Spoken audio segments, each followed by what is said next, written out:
Hi there, Russ from the Zeplin Success Crew here. What we're going to do in this video is have a look at how we can set up component variants and define the properties of those variants in Zeplin. In this case, we don't have the luxury of having component naming conventions already set up. In a previous video, we looked at how easy it was to create component variants with that naming convention. But you can see that with my example on the screen here, the components are just named after a letter in the alphabet. Not very useful.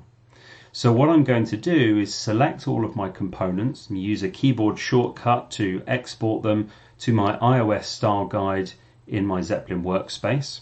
And you'll notice in the background that we already have our components from our previous video, which we set up, where those had a naming convention.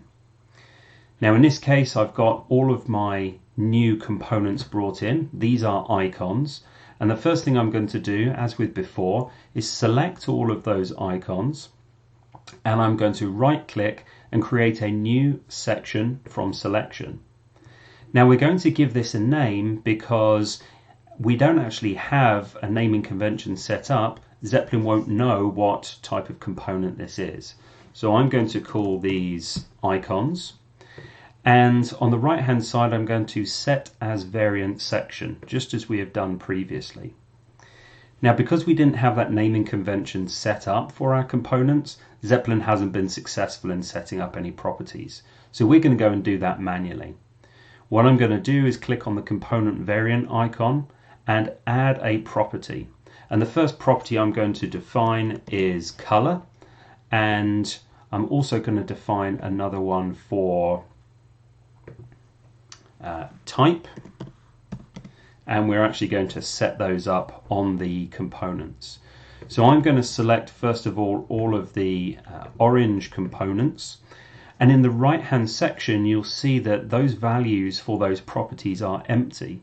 So in this case what I'm going to do is say that these are all orange and simply type in the name of the color. And we don't actually have any other common properties here, so I'm going to leave that one blank and come back to that in a moment. Then I'm going to go and repeat the process and do that for the pink. Define the color as a property value. I'm going to do that with the lighter gray icons. And also with the darker grey icons.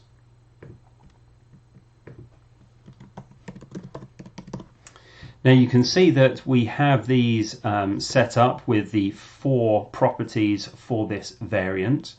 What I'm then going to do is select all of those that are the same, and with another property for type, I'm going to go and set the values.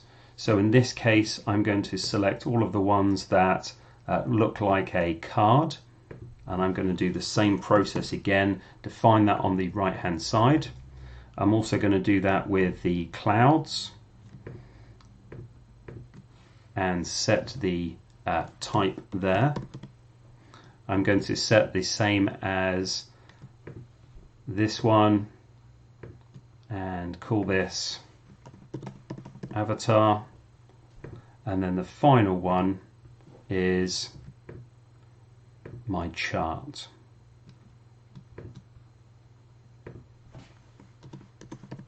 And finally, just to finish this off, I now have a property here, property number 1, which I'm no longer using.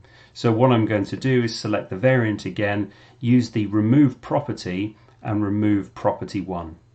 It's going to ask me if I'm sure. And now we have our icons organized by the variant properties and their new values which we have defined.